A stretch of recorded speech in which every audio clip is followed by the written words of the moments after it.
They call him the Butcher of Chicago, a man who never flinches, never forgives, and never forgets.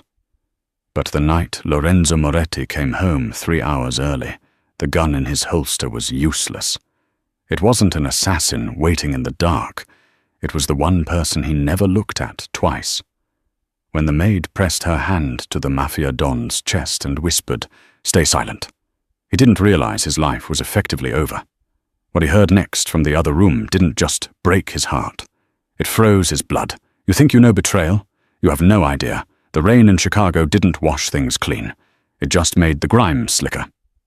Lorenzo Enzo Moretti watched the windshield wipers of his armored Rolls-Royce Phantom slice through the deluge. It was 2 a.m. He wasn't supposed to be on Lakeshore Drive. He was supposed to be in a private hangar in Teterboro, negotiating a truce with the 5 families of New York. But the gut instinct that had kept him alive for 34 years, the same instinct that earned him the title of Capo dei Capi, had screamed at him to leave. The meeting had felt wrong. The air was too still, the handshakes too clammy. So he had ghosted. He took a private charter back to Illinois without telling a soul, not even his head of security, Bruno. "Don't pull into the main gate," Enzo instructed his driver, a mute giant named Cale. "Drop me at the service entrance on the north side. Kill the lights." Cale nodded, his eyes scanning the mirrors. The car glided silently down the wet asphalt of the lengthy driveway leading to the Moretti estate. The mansion was a fortress of limestone and Gothic architecture, looming against the stormy sky like a beast sleeping with one eye open. Enzo was exhausted. His left shoulder throbbed where a bullet had grazed him 6 months ago, a constant reminder of the price of the crown.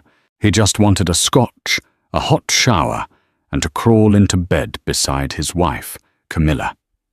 Camilla, the daughter of the senator, the woman who had brought legitimacy to his blood-soaked name. He stepped out of the car, the rain instantly soaking his cashmere coat. He signaled Cale to loop around and wait. Enzo punched the code into the keypad of the servant's entrance. 1985, his birth year. Simple, arrogant. The door clicked open. The kitchen was dark, illuminated only by the faint blue glow of the Sub-Zero refrigerator and the lightning flashing outside the oversized windows.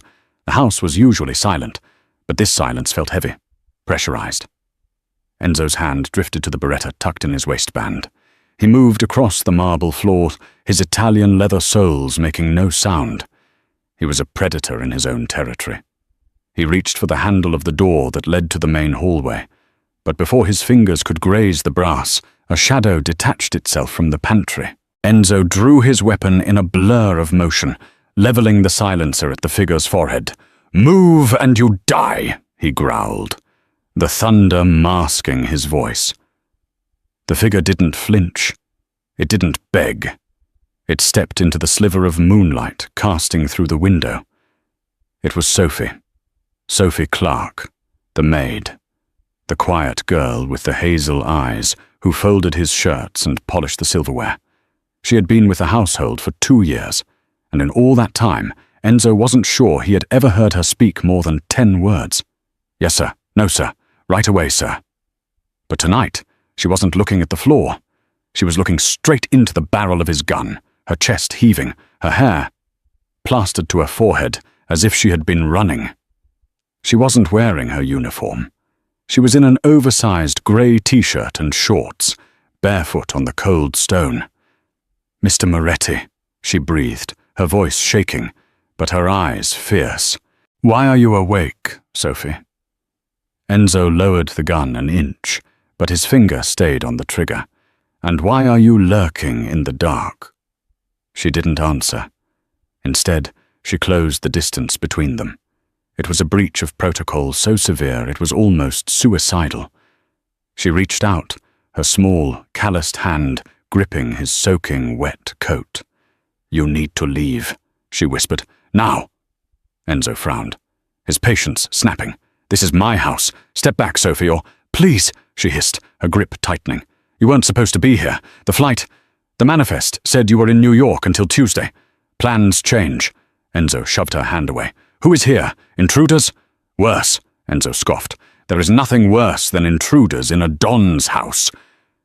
He turned toward the hallway door again. Sophie threw herself in front of him, her back hitting the door with a dull thud.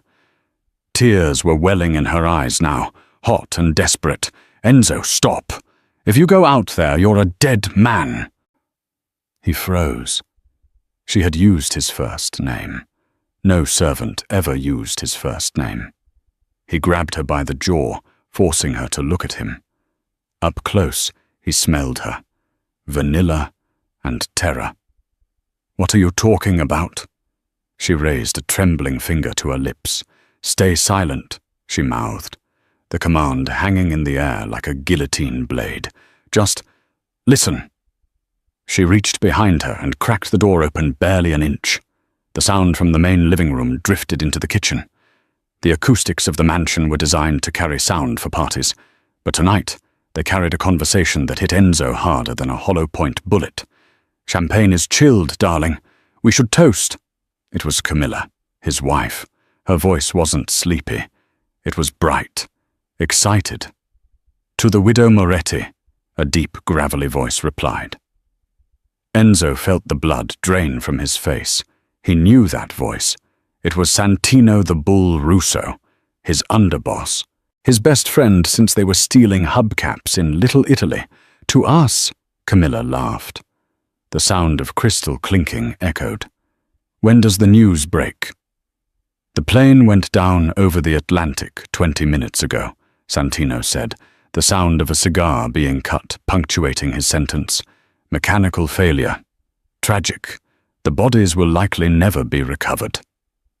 Enzo stood frozen in the dark kitchen, the cold rain on his skin suddenly feeling like ice. They hadn't just planned a coup. They had rigged his private jet. If he hadn't taken the charter, he would be debris floating in the ocean right now. He looked down at Sophie.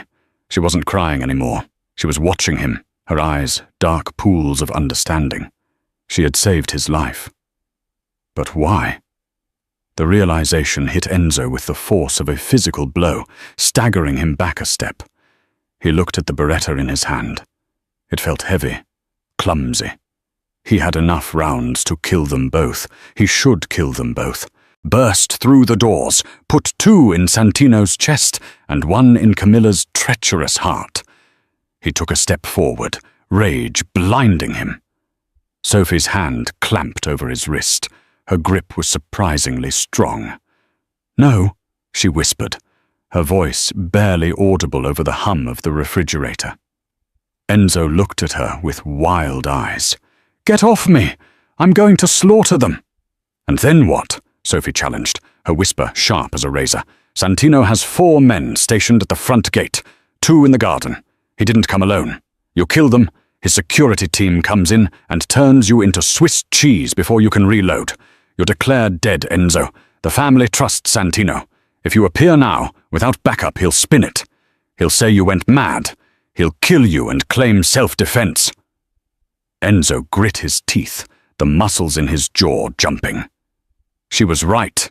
Strategically, she was absolutely right. He was outnumbered, exhausted, and officially dead. The element of surprise was his only weapon, but it was a single-shot weapon. How do you know about the security? Enzo asked, his eyes narrowing. I served them coffee, Sophie said simply, before I came down here to hide. They think I left for the night. Why didn't you leave? Sophie looked down, a flush rising on her cheeks that the darkness mostly hid. I forgot my book. I came back. I heard them talking. I heard the plan. And you waited for me? I waited to warn you, or to mourn you. Something shifted in Enzo's chest, a strange warmth in the middle of the freezing cold reality of his life collapsing. He pulled her away from the door and dragged her toward the servants' pantry, a narrow walk-through lined with shelves of imported pasta and oils. Is there a way out where they won't see us? Enzo asked, holstering his gun. He needed to think. He needed a war room, not a kitchen. The laundry chute, Sophie said. It drops to the basement. There's a storm tunnel that leads to the boathouse. Enzo looked at her, impressed. I didn't even know the storm tunnel was accessible." "You own the house, Mr. Moretti," she said, a dry wit surfacing despite the danger. "You don't clean it." "Enzo," he corrected her. "If we survive this, you call me Enzo." "If," she emphasized. They moved toward the laundry room adjacent to the kitchen. Every creak of the floorboard sounded like a gunshot to Enzo's ears. He could still hear the murmur of voices from the living room, Camilla's laugh, a sound he used to love, now sounding like the cackle of a witch. "What about the accounts?" Camilla was asking. Enzo paused, signaling Sophie to stop. He needed to hear this. "Already transferred," Santino replied. "The Cayman hold is unlocked with his biometric data. Or rather, the copy of it you so kindly acquired while he slept."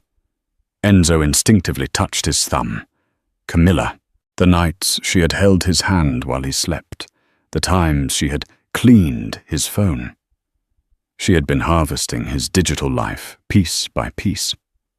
"And the maid?" Santino asked. Enzo's blood ran cold. He looked at Sophie. She went rigid. "Sophie?" Camilla sighed, sounding bored. "She's a nobody, a stray. She has no family, no history. I fired her an hour ago. Told her to take the night off and not come back until Monday. She's probably halfway to the bus station." "Good," Santino grunted. "Loose ends are messy. If she comes back, deal with her." "With pleasure. She's too pretty for her own good anyway. I've seen the way Enzo looks at her when he thinks no one is watching." Enzo blinked. He looked at Sophie. She was staring at the floor, shame radiating off her. Had he looked at her? He thought he had been discreet. He thought he was just appreciating efficiency. But perhaps, in the lonely vacuum of his marriage, his eyes had lingered on the only softness in his life. "We have to go," Sophie whispered, tugging his sleeve. "Now." Enzo nodded. They slipped into the laundry room. He opened the chute, a metal square in the wall. It was a tight fit. "Ladies first," he muttered. Sophie didn't hesitate. She grabbed the edges and slid feet first into the darkness. A soft thud echoed seconds later. Enzo followed, the metal scraping against his tailored suit, plunging him into the abyss of his own basement. He landed on a pile of linens. The basement smelled of detergent and damp earth. Sophie was already at the heavy iron door of the storm tunnel, wrestling with the rusted wheel mechanism. "It's stuck," she grunted, straining. Enzo moved her aside. "Let me." He gripped the wheel. His shoulder screamed in protest, the old wound flaring up, but he channeled his rage into his grip. With a metallic screech that sounded dangerously loud, the wheel turned. The door groaned open, revealing a black tunnel that smelled of lake water and rot. "Go," Enzo commanded. As Sophie stepped into the tunnel, the lights in the basement suddenly flickered on. "Hey!" a voice shouted from the top of the stairs. Enzo spun around, drawing his gun. At the top of the basement stairs stood Marco, one of Santino's enforcers, a massive man holding a submachine gun. Marco's eyes went wide. He was staring at a ghost. "Boss?" Enzo didn't hesitate. He didn't offer an explanation. He double-tapped the trigger. Foot. The silencer did its job. Marco crumpled, tumbling down the wooden stairs, landing in a heap at Enzo's feet. "Move!" Enzo roared, shoving Sophie into the tunnel and slamming the iron door shut behind them.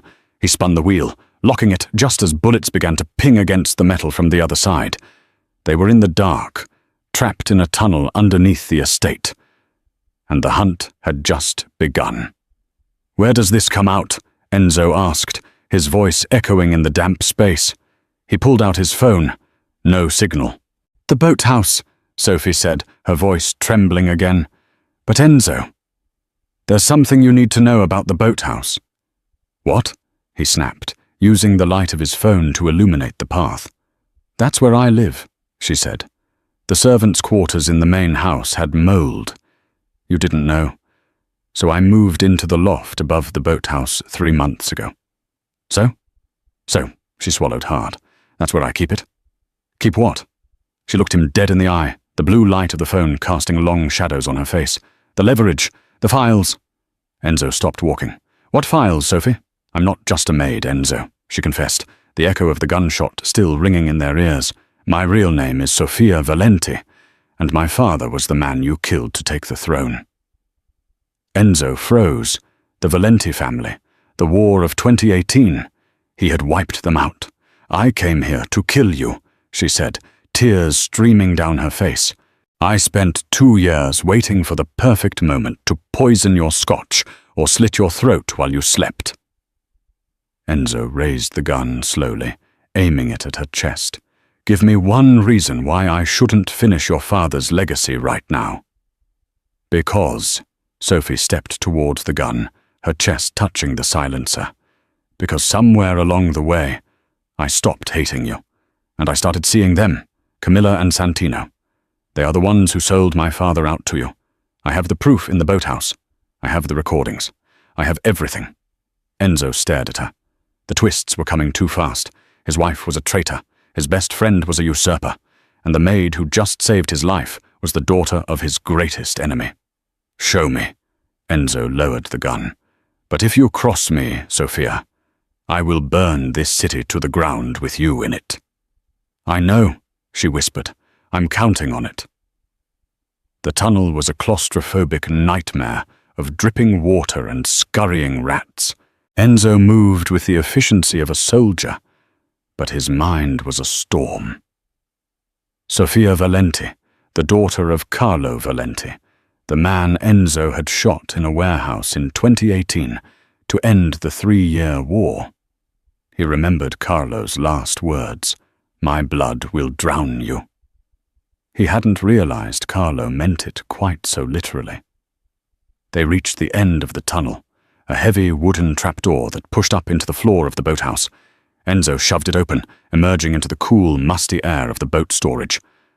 A sleek mahogany Riva Aquarama bobbed in the water slip, but Sophie bypassed it, scrambling up a ladder to the loft. Enzo followed, gun drawn, sweeping the room. It was a small space, humble but warm. Books were stacked everywhere. A small cot, and hidden beneath a loose floorboard under the bed, a metal lockbox. Sophie pulled it out, her hands shaking as she keyed in a combination. She pulled out a stack of yellowing papers and a USB drive. Here, she said, shoving them at Enzo. Look at the dates. CNN. Enzo scanned the papers in the dim light coming off the lake. Bank transfers, call logs. 2018, Enzo muttered. Before the war ended. Santino was feeding my father your locations, Sophie said, her voice hollow. He wanted you dead back then so he could take over. But you were too good. You survived every ambush. So Santino switched sides, sold my father out to you to gain your trust, and played the long game. And Camilla? Camilla was the broker. She was sleeping with Santino before she ever met you. She married you to keep you distracted while they siphoned your accounts. Enzo felt a bile rise in his throat. His entire marriage, his best friendship. It was all a theatre production. He looked at Sophie. Why didn't you use this to destroy me? I told you, she said, meeting his gaze. I wanted to kill you myself. But then I watched you. I saw you pacing in the library at night, carrying the weight of the families. I saw you treat the staff with respect, unlike Santino, who treats us like furniture. I realized you were just a soldier in a war you didn't start. You killed my father, yes. But Santino killed him first by betraying him. A sudden crash of glass downstairs shattered the moment. They're here, Enzo hissed. He grabbed the box and the drive. The boat? Too loud, Sophie said. If we start the engine, they'll hear it from the main house. They'll have snipers on the cliff. Then we swim? In this storm? We'll drown. Sophie's eyes darted around the room. The jet skis, under the tarp. Enzo looked over the railing. 2 black jet skis sat on the dock. They were faster, lower profile, but exposed. Can you ride? Enzo asked. I grew up in Sicily, Enzo. I could ride before I could walk. Good. Take the lead. We head south, towards the Navy Pier lights, then cut hard into the industrial canal. Do not stop. Do not look back. They scrambled down the ladder, Enzo helped her push the first ski into the water. As he pushed the second one in, the boathouse door burst open. 3 men in tactical gear poured in. Enzo didn't hesitate. He fired 3 shots. Bam, bam, bam! 2 men went down. The third dove behind a stack of crates. "Go!" Enzo roared, jumping onto his ski.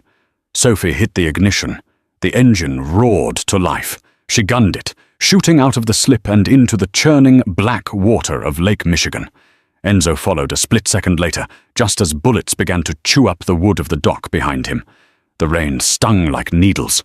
The waves were 3 feet high, slamming into the hull of the jet ski. Enzo kept his head down, following the white spray of Sophie's wake. He could see flashlights sweeping the water from the cliffs above his estate. A spotlight from the private pier clicked on, sweeping the darkness. Pop, pop, pop. Bullets hit the water around them. They were shooting blindly into the dark. Sophie banked hard left, guiding them toward the shadow of a massive breakwall. She knew the lake better than he did. She navigated the treacherous currents with a fearlessness that made Enzo's heart hammer against his ribs, not from fear, but from adrenaline. They rowed for 20 minutes, the cold seeping into their bones, until the lights of the Moretti estate were just a faint glow on the horizon.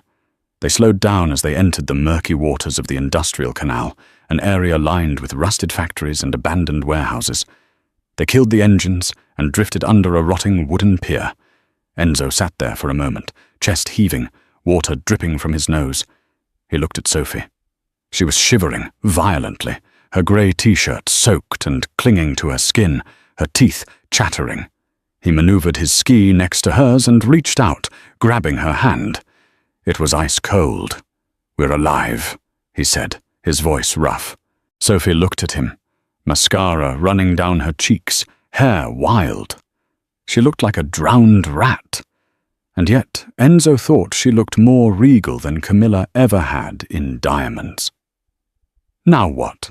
she asked through chattering teeth. "You're dead to the world. You have no money, no soldiers, and the clothes on your back." Enzo squeezed her hand. A dark, terrifying smile spread across his face, the smile that had made him the Don. "Now," he said, "now we go to hell, and we recruit the devil." The safe house wasn't a house.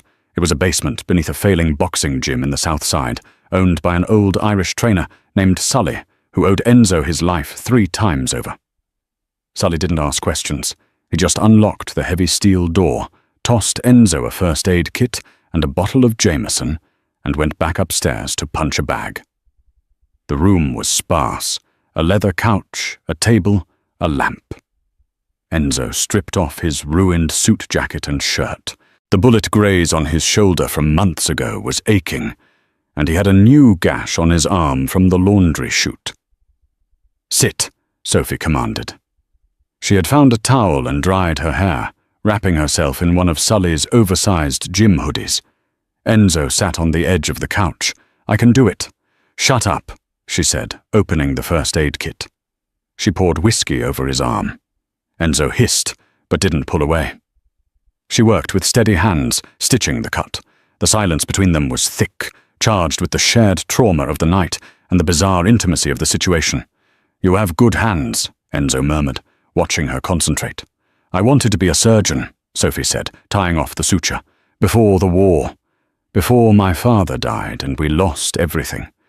I ended up scrubbing floors instead." Enzo looked at her. Really looked at her. "I'm sorry about your father. It was business, but it cost you a life." "It cost me a future," she corrected. She looked up, her hazel eyes locking onto his. "Don't make me regret saving you, Enzo. I won't." He reached out, his hand cupping her cheek. Her skin was warm now. He shouldn't touch her. She was a liability. She was the daughter of an enemy. But in this basement, with the world hunting them, she was the only real thing he had left. Sophie leaned into his touch for a second, then pulled back, standing up abruptly. "The drive. We need to see what's on it." Enzo nodded, shaking off the moment. He plugged the USB drive into a dusty laptop Sully kept on the desk. They spent the next 3 hours in silence, scrolling through files. It was worse than Enzo had imagined. It wasn't just theft. It was a systematic dismantling of the Moretti empire. Santino had been selling routes to the Russians. He had compromised the judges Enzo had in his pocket. And Camilla? Enzo clicked on a video file. It was grainy footage from the security camera in his own bedroom. It showed Camilla and Santino in his bed. "He's so boring," Camilla was saying on the video, tracing Santino's chest. "He talks about honor like it pays the bills. I can't wait until he's gone. I'm going to redecorate the whole house. White marble everywhere. Get rid of that depressing dark wood." "Soon, babe," Santino laughed. "Tuesday. The plane." Enzo slammed the laptop shut. The plastic casing cracked under his grip. He stood up, pacing the small room like a caged tiger. The humiliation burned hotter than the betrayal. They were laughing at him, in his own bed. "They think I'm dead," Enzo whispered. "They think they've won." "That's your advantage," Sophie said from the couch. "They're going to get sloppy. They're going to celebrate." "When is the funeral?" Enzo asked. "Usually 3 days after a death," Sophie calculated. "So Sunday." "Sunday," Enzo nodded.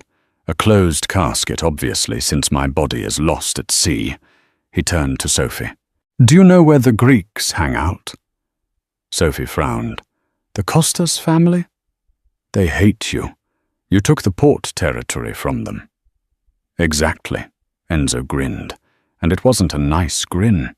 "They hate me, but they hate Santino more. Santino promised them the ports back, didn't he? In those emails?" "Yes," Sophie nodded, understanding dawning on her. "He promised to return the territory once he took over." "But Santino is a liar," Enzo said. "He already sold the ports to the Russians. We saw the contract. So if you show the Greeks that Santino double-crossed them, then I don't need an army," Enzo finished. "I just need to light a match." The meeting took place in the back of a Greek diner at 4 a.m. Enzo walked in alone. He was wearing borrowed clothes, jeans and a black leather jacket from Sully. He looked less like a don and more like a street brawler. Nikos Kostas, the head of the Greek mob, sat in a booth eating souvlaki. He was a massive man with a beard like steel wool. 4 armed guards stood around him. When Enzo walked in, the guards drew their weapons instantly. "Easy," Enzo said, raising his hands. "I'm just here for breakfast." Nikos stared at him, his fork freezing halfway to his mouth. "Moretti, you're dead. I saw the news. Plane crash." "I got better," Enzo deadpanned. He slid into the booth opposite Nikos. "Give me one reason not to put a bullet in your head right now," Nikos growled, signaling his men to hold fire but keep aim. "Because I'm the only one who can stop you from losing $10 million, Enzo said. He tossed the USB drive onto the table. "Santino Russo. He promised you the ports back if you supported his coup, right?" Nikos narrowed his eyes. "Maybe." "He sold them to the Volkov brothers yesterday." Enzo lied smoothly. Well, half lied. The deal was pending, but Nikos didn't need to know that. "Check the files. Folder marked Port Authority." Nikos signaled one of his men to bring a tablet. He plugged the drive in. As he scrolled, his face turned a shade of purple that matched the onions on his plate. "That Malaka!" Nikos spat, slamming his fist on the table. "He swore on his mother." "Santino has no mother," Enzo said. "He was spawned in a sewer." Enzo leaned forward. "Here is the deal, Nikos. I'm dead. I'm staying dead until Sunday. On Sunday, at my funeral, all the heads of the 5 families will be there. Santino will be there, accepting the crown. And I want you to lend me 10 of your best men, not to kill him, just to secure the perimeter. I want to walk in there alone, but I need to know that when I do, his guards outside won't rush in to save him." "And what do I get?" Nikos asked, wiping his mouth. "You get the ports," Enzo said. "For real this time. And you get the pleasure of watching Santino Russo beg." Nikos looked at Enzo for a long moment. Then he laughed, a booming sound that shook the diner. "You got balls, Moretti. I always said that. Crazy, but balls." "Anan." Nikos extended a greasy hand. "We have a deal." Enzo shook it. He walked out of the diner into the pre-dawn light. Sophie was waiting in Sully's beat-up Ford Taurus around the corner. "Well?" she asked as he got in. "We're in business," Enzo said. He looked at her. She looked exhausted, dark circles under her eyes, but she was still there, still with him. "You should go, Sophie," he said quietly. "Take the car. Drive to Canada. I have an account there I can give you access to. Start over." "No," she said, putting the car in gear. "Why? This gets dangerous now. Bullets are going to fly." "I'm not leaving you, Enzo." "Why?" She looked at him, and the rawness in her eyes took his breath away. "Because you're the first person in my life who didn't lie to me.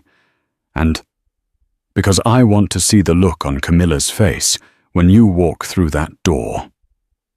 Enzo chuckled. A genuine sound. "You're vindictive, Sofia Valenti."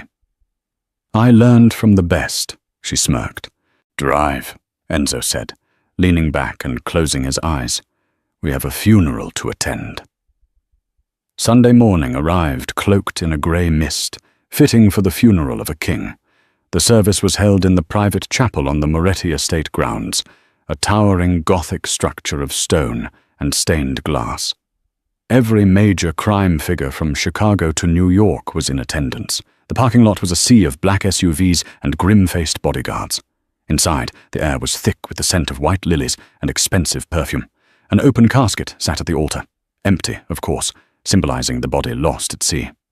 A large portrait of Enzo, looking stern and invincible, stood on an easel next to it.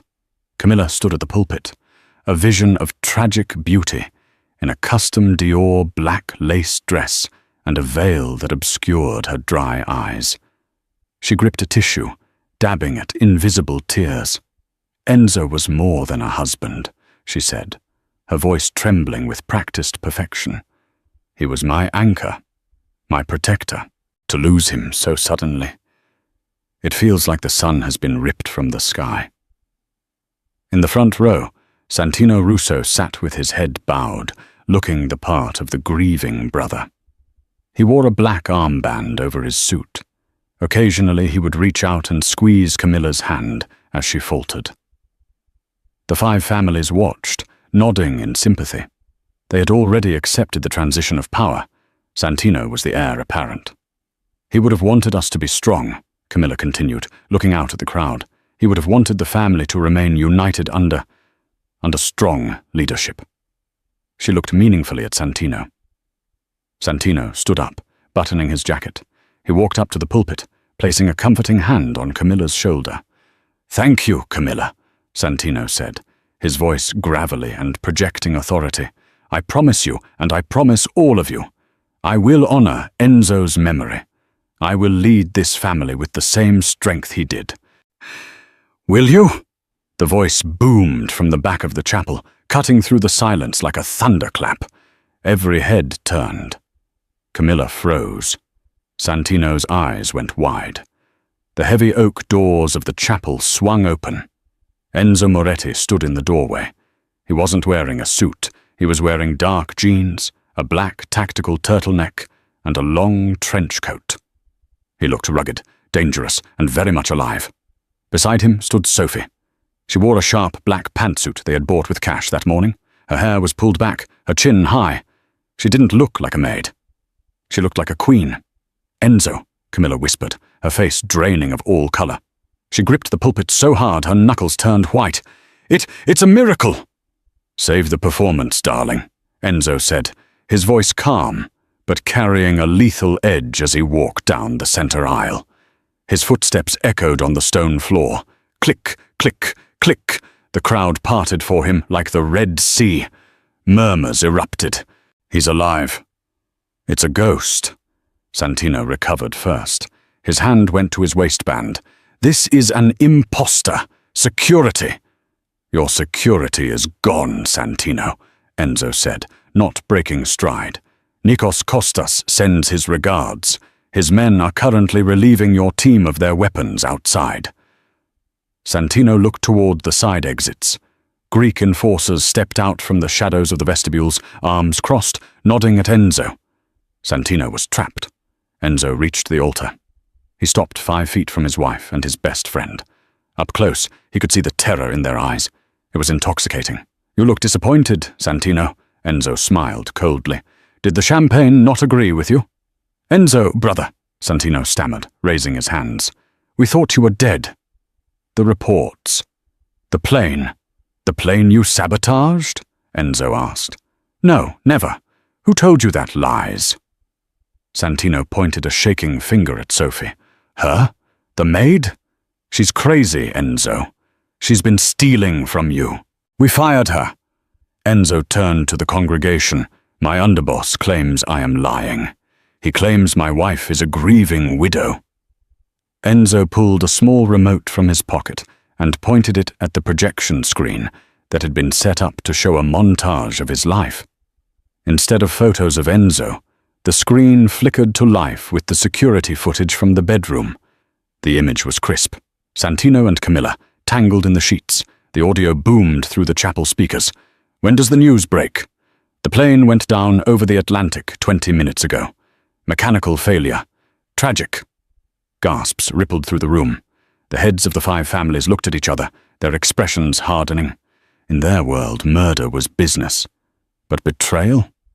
Sleeping with the Don's wife and rigging his plane? That was a sin punishable by death. Camilla sank to her knees, sobbing for real this time. "Enzo, please. He forced me. I was scared." Enzo looked down at her with zero emotion. "Or you were scared? You sounded quite excited to spend my money in the Caymans." He turned to Santino. "And you? You sold the port routes to the Russians. You betrayed our oldest allies." He nodded at the Greek delegation in the back. Santino realized it was over. The charade was done. He snarled, pulling a hidden snub-nose revolver from his ankle holster. "Die, you son of a—" Bang! The shot didn't come from Santino. It came from Sophie. She stood next to Enzo, a smoking pistol in her hand. She had drawn it from her jacket with a speed that shocked the room. Her aim was true. Santino clutched his shoulder, screaming as he dropped his gun and fell to the ground. Enzo looked at Sophie, impressed. "Nice shot. You missed his heart, though." "I wasn't aiming for his heart," Sophie said coldly. "I aimed for his shoulder. He doesn't get the easy way out. He needs to answer for my father." The room went silent. "Your father?" Santino wheezed, clutching his bleeding shoulder. "Who are you?" "I am Sofia Valenti," she announced, her voice ringing clear. "Daughter of Carlo Valenti, the man you betrayed to climb to the top." The revelation hit the room like a bomb. The Valenti name was legendary. To see his daughter standing beside Enzo Moretti, it was a unification of 2 warring bloodlines. Enzo placed a hand on Sophie's back. "Take them away." Nikos's men stepped forward, grabbing a screaming Camilla and a bleeding Santino. "Enzo, I'm your wife!" Camilla shrieked as she was dragged down the aisle. "You're a widow," Enzo corrected, "but not mine." As the doors closed on the traitors, Enzo turned to the room of stunned mobsters. He adjusted his coat. "Apologies for the interruption," Enzo said smoothly. "But I believe I have a funeral to cancel. There is work to be done." The silence that followed the gunshot in the chapel was heavier than the lead that had just shattered Santino's shoulder. The echo of the blast seemed to hang in the vaulted ceiling, mingling with the scent of lilies and cordite. Santino was writhing on the marble floor, clutching his shoulder, his blood staining the pristine white stone. A stark contrast to the perfectly orchestrated funeral he had planned. Camilla was no longer screaming. She was frozen, her eyes darting between the man she had betrayed and the woman she had tormented. Enzo didn't look at the congregation. He didn't look at the 5 other dons who were watching the scene with a mixture of shock and calculating respect. He only looked at Sophie. She hadn't lowered the gun. Her hand was steady, her breathing controlled. She looked like a statue of vengeance, Kniehal carved from ice. Nikos, Enzo said calmly, breaking the silence. The Greek mob boss stepped forward, a grim smile plastered on his face. Enzo, a beautiful service. I usually hate funerals, but this one I liked. Clear the room, Enzo commanded, his voice low but projecting to the back pews. The families can wait in the reception hall. I will speak to them in 1 hour. Right now, this is a family matter. As the room cleared, leaving only Enzo, Sophie, Nikos's guards, and the 2 traitors, the atmosphere shifted from shock to judgment. Enzo walked over to Santino, who was gasping for air. He nudged his former best friend's leg with the toe of his boot. "Get him up," Enzo ordered. 2 of Nikos's men hauled Santino to his knees. Another 2 grabbed Camilla. She began to weep, a jagged, ugly sound that grated on Enzo's nerves. "Enzo, look at me," Camilla sobbed, the mascara running down her face, making her look like a tragic clown. "It was him! Santino threatened me. He said he would kill me if I didn't give him your codes. I did it for love, Enzo. I wanted to save myself, to be there for your memory." Enzo crouched down so he was eye level with her. He reached out and tucked a stray lock of hair behind her ear.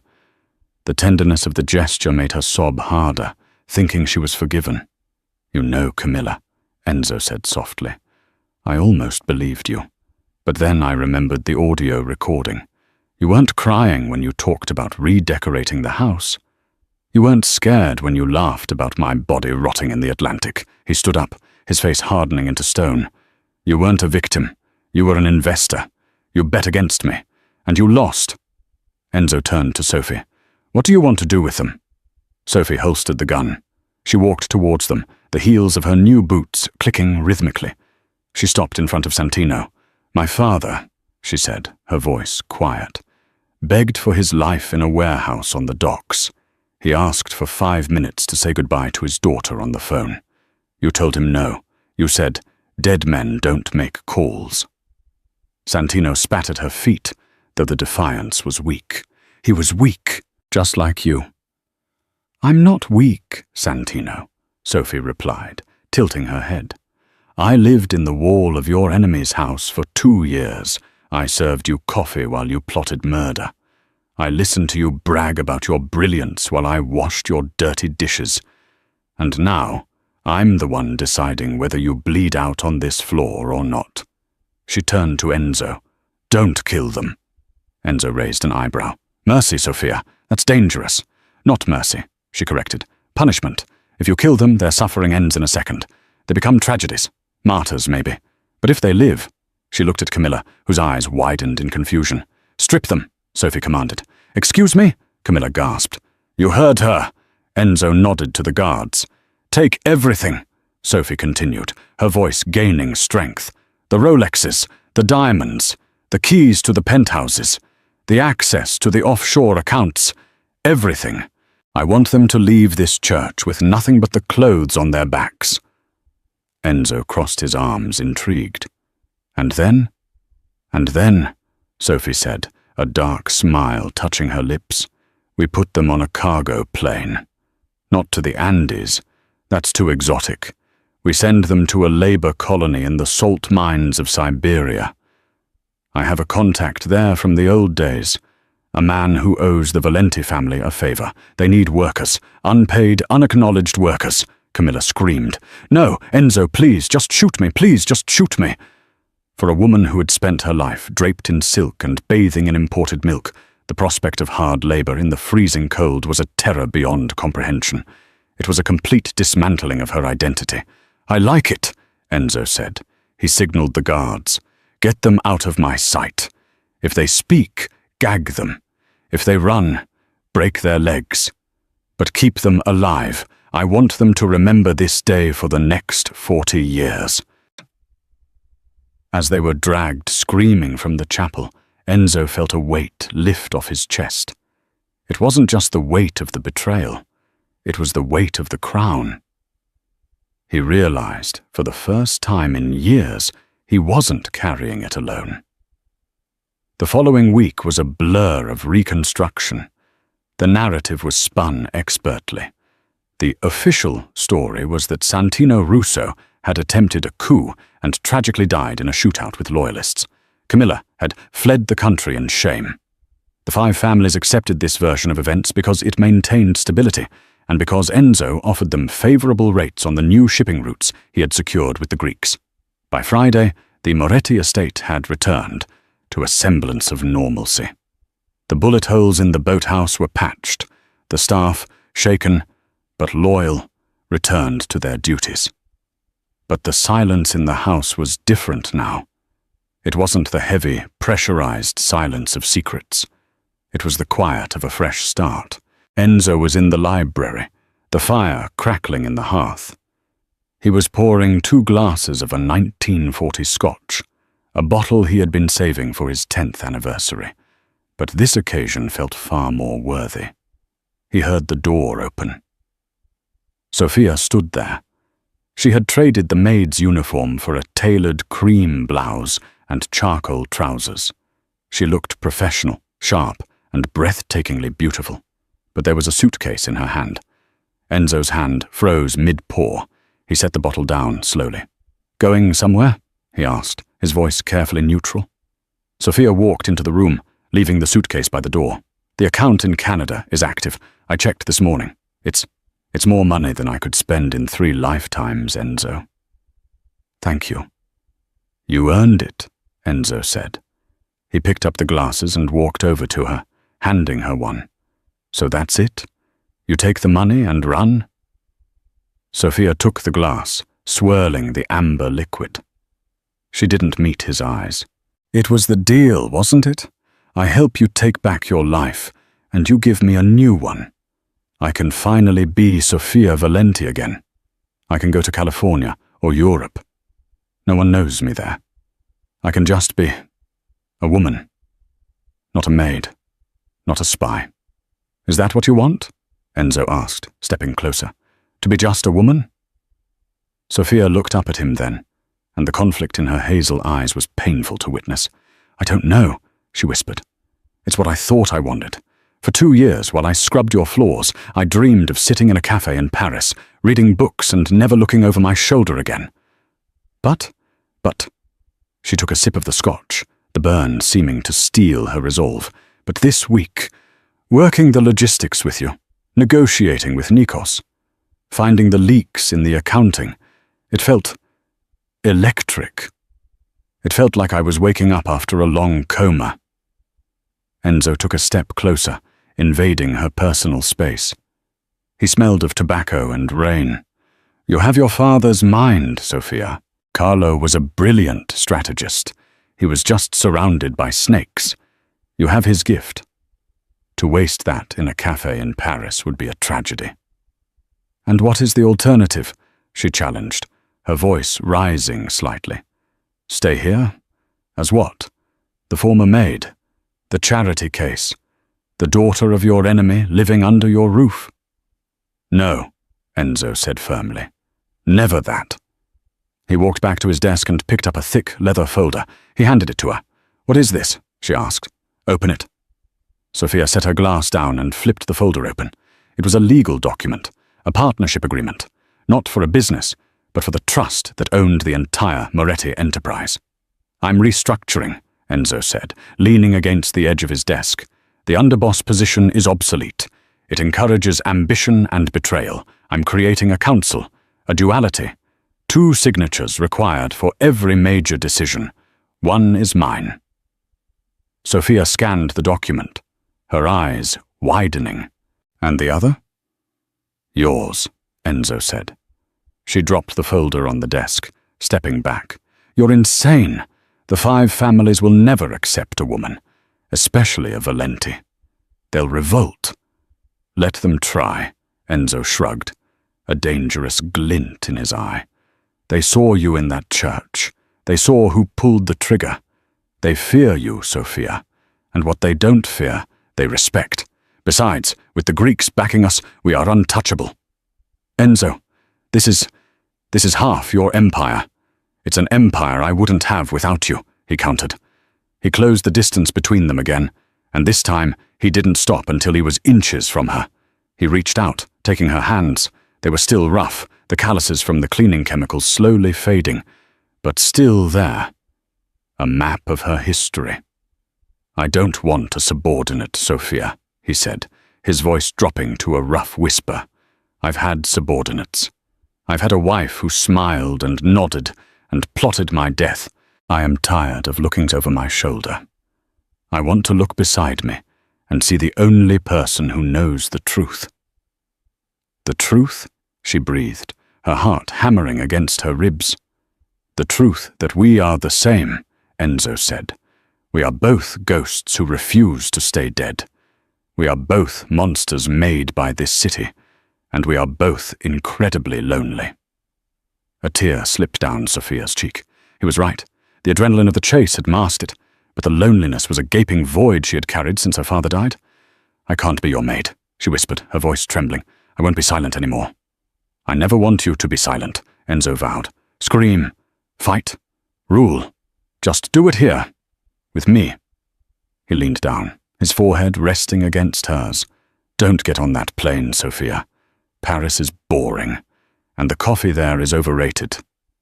A laugh bubbled up from her chest, a genuine, warm sound that broke the tension. She looked at him, really looked at him, and saw not the butcher, but the man who had sat in a basement with her and stitched her wounds. "Okay," she whispered. "Okay, I stay." Enzo let out a breath he felt like he'd been holding for a week. He kissed her then, a slow, searing kiss that tasted of scotch and promise. It wasn't the desperate, adrenaline-fueled kiss of the safe house. It was deliberate. It was a contract, signed in breath and skin. When they pulled apart, Enzo walked to the desk drawer and pulled out the velvet box. He pinned the Moretti Valenti crest to her blouse, right over her heart. "Welcome home, boss," he smiled. Sophia touched the pin, her fingers grazing the gold. She looked at the suitcase by the door, then back to the man standing in front of her. "One condition," she said, her eyes narrowing playfully, the sharp wit returning. "Name it." "The South Wing. I'm remodeling it. I hate the drapes." "Burn them," Enzo laughed. "Burn it all down if you want, as long as you build it back up with me." Sophia walked over to the suitcase, picked it up, and handed it to Enzo. "Make yourself useful, Enzo," she smirked, walking toward the door. "Take this upstairs. I have a meeting with the Port Authority in 20 minutes. We have a shipment to intercept." Enzo watched her walk away, the sway of her hips commanding the room, the hallway, the entire house. He chuckled, shaking his head as he picked up her bag. The maid was gone. The Queen had arrived, and for the first time in his life, the King was perfectly happy to take orders. And that's how the maid who was told to stay silent ended up silencing the entire underworld. Enzo and Sophia didn't just survive. They rewrote the rules of the game. It's a reminder that sometimes the most dangerous person in the room isn't the one holding the gun. It's the one pouring the coffee. Loyalty isn't about who has been with you the longest. It's about who stays when the storm hits. What did you think of Sophia's transformation? Did Santino and Camilla get what they deserved, or should Enzo have been harsher? Let me know your thoughts in the comments below. If you enjoyed this story of betrayal and revenge, please hit that like button. It really helps the channel. Don't forget to share this with a friend who loves a good twist, and subscribe for more thrilling stories every week. Thanks for listening.